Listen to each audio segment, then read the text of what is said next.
Hi, my name is Matt Pratch, and I work for Helicopter Transport Services. What we have here is a CH-54B, and we also have CH-54As, Skycrane helicopters. This particular one was built here in 1969. It's approximately 88 feet long and about 25 feet high. The rotor diameter is 72 feet. We use mainly it for firefighting, which you can tell it has a tank mounted on it at this point, and that tank holds 2,450 gallons of water. We have a pond snorkel that's connected to that, and that can flow about 3,000 gallons per minute. So we can fill this tank in less than a minute. Okay, this model is a CH-54B, and it has two thruster engines. They put out about 3,000 pounds of thrust. Well, we've gone ahead and added a free turbine on it, which connects to the gearbox, and that gives us 4,750 shaft horsepower per engine. And they holds about 1,200 gallons of water. We have five main fuel cells in there, two in the forward, two in the aft, and one auxiliary. So in the two engines, they're mounted forward and they're exposed, as well as behind the engines. There's a sled back there that holds hydraulic fluid and three reservoirs. So what we do is, if we needed to be excavated out of this aircraft and we're on fire, you more than likely would hose off those engines and that hydraulic fluid up top.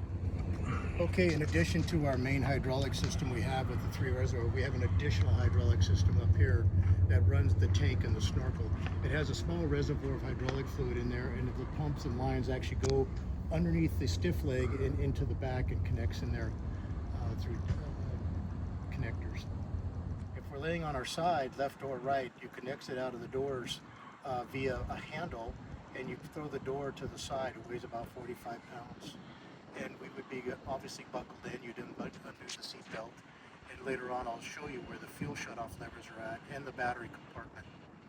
Okay, so this is one of our access doors here. This is the standard door entering and exiting the aircraft. Over here, we have a handle up here that goes ahead and normally opens it.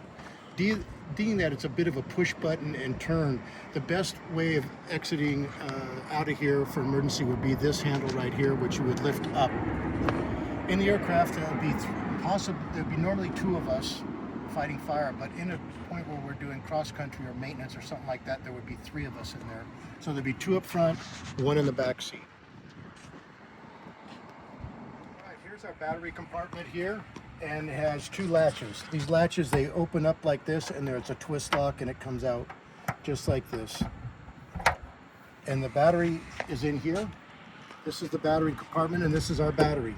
It's a small battery, something similar you'd find on a smaller helicopter, but it has a standard aircraft twist lock device on it there. So you just twist it and it comes off like that. Okay, the pilot and co-pilot's doors are up here, and they're a little bit tall to reach. You're looking at it probably about 6.5 feet. So a shorter guy would probably need a ladder, but a taller gentleman of 6 foot would probably work just fine. You pull down on this yellow handle and it releases a knuckle in here on both top and bottom. And that up there is where I'm saying. So if you release this, you want to grab this door and throw it away from you, because it's about 45 pounds. So we have the aircraft in flight mode. So the flight mode would be with the battery would be on, and these other electrical switches will be on. And normally you would just push all those off and just kill them.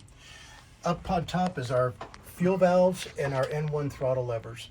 The fuel valves will be open like this, and these N1 levers will be full forward like this. All you need to do is to go ahead and extract is just pull both these red handles back. Don't worry about these, because this will shut the fuel off to the engines. So normally in the configuration of flight, we'd normally have our belts on and their shoulder harnesses. The left seat guy would normally have just his lap belt on due to the fact he needs to look out and see the snorkel when he's pulling water and stuff like that.